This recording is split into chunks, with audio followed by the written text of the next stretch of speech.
Welcome to the CEO Fix Show, 20 minutes or less of powerful, practical, and actionable strategy to disrupt the habits of overworking, elevate your mindset around being a CEO, and help you continue to scale and grow your business without overwhelm. I'm CEO strategist Tarkessa Colvin. Let's get started. Hey, and welcome to this episode of the podcast. So let's get into this conversation, financial goals, and essentially the truth about sales. Let's start with the financial goals part. It can be so super easy to set a financial goal. Like that's one of the easiest parts of strategic planning. And we see it all the time in people's marketing and, how they position their programs, coaching and whatnot. Do you want to make $10,000? You want to have $10,000 months? Well, sure. That sounds like a great number. However, setting a financial goal is a little bit deeper than does that sound good. Like there's some mathing involved. And I know you were told there would be no math, but doing the math when you're setting a financial goal it's key. Now, there are some different things, and I'm not a mindset specialist, but sometimes setting a financial goal is less actually about the strategy or your strategic plan at work than it is about building up the muscle of your mindset. Sometimes you'll set a financial goal and let's go back to the $10,000 in a month. That may be a mindset goal more than a money goal per se. So I get that. But when we're talking specifically about strategic planning and about the health of your business, the money health, the financial health of your business, financial goals look a little different. It's so much more than, hey, it sounds great to make $10,000 in a month, or hey, it sounds amazing to set a goal of $100,000 for the year.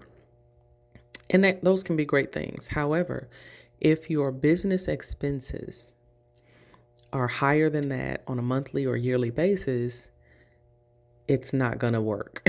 You are going to burn yourself out. You're going to wonder why you feel like you're robbing Peter to pay Paul. You're going to start taking on clients that aren't a good fit simply because they can pay the bill or they can, they meet an immediate need financially. And it's going to put you in a really bad spot. So financial goal setting should really take into account, and if you haven't listened to the previous episodes about the different parts of strategic plan, you're going to want to go listen to that, because your financial goals should absolutely consider funds that are recycled. Remember, those are the funds that kind of come in and go right back out, like, for your office space or, bills, essentially. You're going to want to make sure that you are considering how much you're reinvesting into your business. Remember, reinvesting, that's $1 that goes out and makes you $1. So that might be your marketing budget. It may be your coaching or consulting budget. Like, if you have people that come in and they do things for you that generate revenue or position you effectively to generate revenue, those are your reinvested dollars. But also the money that you want to have on reserve or in your savings. You have to consider at least those three areas when you're setting a financial goal. And so when we think about that and we break down, reserves, the reserves piece is major. Reserves or savings are your savings for your innovation, your savings for, emergency. Remember the little thing called a pandemic? Like who would have guessed that? Businesses that had reserve funds, businesses that had, an emergency savings, they did a little bit well for a little bit longer than those that did not. So when you think about that, money that you absolutely need to put aside for emergencies, or money that you have to put aside for taxes, depending on where you are and what that looks like, the last thing you want is a tax bill and you don't have the funds to pay it. Like that's a whole other problem with your business. And it could actually, kind of seep over into your life. So when you're thinking about setting a financial goal, you have to consider those things. What's going out? What's going to be going out of your bank account? And that is really going to set the tone for what you need to bring in. And notice I hadn't even said anything about making sure that you pay yourself. Like that should also be something that you consider. If for what, if you, however your business is set up, 50% of the revenue that comes in is for your salary, then if you have a $10,000 month, you really only have a $5,000 month in your business. But what if your business expenses are $6,000 or $7,000 or $10,000? You're in a deficit month to month. That's something that you have to absolutely think about when it comes to setting that financial goal. So again, I get it. It's not, sometimes you have more of a mindset goal than you do an actual financial goal. And that's fine. You have to grow into that, but you got to do the math on the business side. You really do.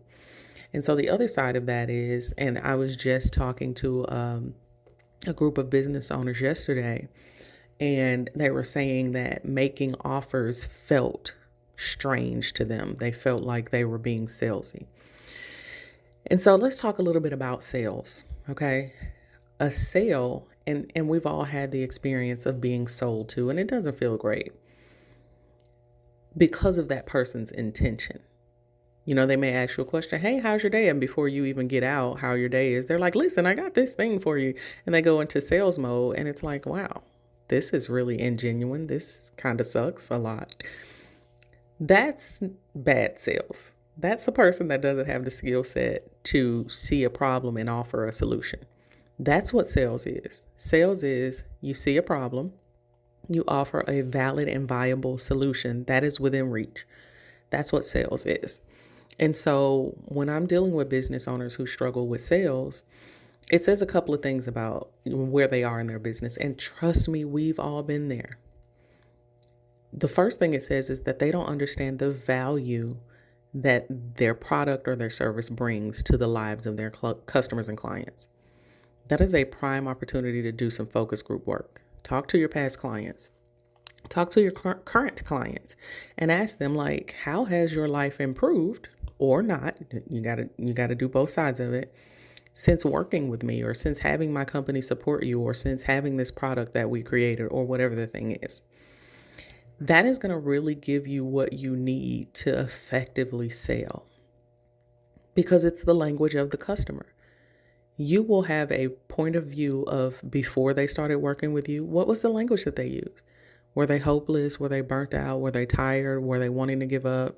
Were they thinking that whatever their efforts were pointless? And now are they saying things like, my days are much better. I know exactly what I'm doing. My business is thriving. I'm making this much money. I've been able to bring on a team member. Like, all of that gives you exactly what you need to offer and convert a sale. Sales is not sleazy if you don't intend it to be. If you just want to close a sale, then it will come off that way. But if you genuinely understand the value that you bring and you offer it at the right time to a person, and it converts to a sale, that's not a sleazy, slimy, or all the other adjectives that people use around sales. That's not what that is. Even if you are doing outreach via email or DM or what have you, if your intention is to genuinely connect with someone and see if you can support them, then that's a great approach. Your intention is genuine. There is no denying that you're a business owner. You will have people that say, that's not what I'm on here for. And you got to shrug and move on. They were clear in what they were on whatever platform for. Just respect that and move on. It is not a reflection on you and your attempt to connect with them and see if there's any way you can support them. Sales, and I've told a client this before, sales means that you are impacting people. It's a dollar representation of how many households, how many businesses, how many lives you've impacted. And so you have to get to a point where if your sales total is 0, is that okay? Not even from the business perspective, but kind of shifting back to the mindset. If your total sales for the month or the day or however you're calculating is 0, is that okay?